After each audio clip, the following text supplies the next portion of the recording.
But ये public है, ये सब जानती है, मुझे बताने की जरूरत नहीं है। सो जो भी जेन्युइन लोग हैं वो सब जानते हैं कि क्या है क्या नहीं है।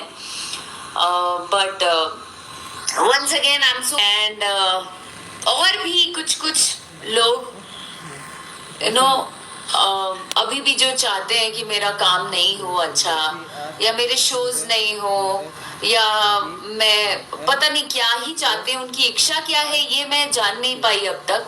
लेकिन वो लोग किसी और को खुश करने के लिए मेरे पीछे अब तक पड़े रहते हैं, किसी न किसी माध्यम से कहीं ना कहीं घुस के कि भाई इसका शो नहीं होना चाहिए, अरे इसका ये काम नहीं होना चाहिए, अरे इसका वो काम नहीं होना चाहिए।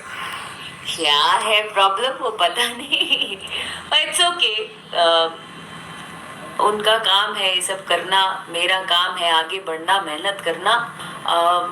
महिलाएं हैं, बेटी बहन माँ, आज नहीं तो कल शायद उन रिश्तों को या एक महिला होने के महत्व को शायद वो लोग बाद में समझें, हो सकता है।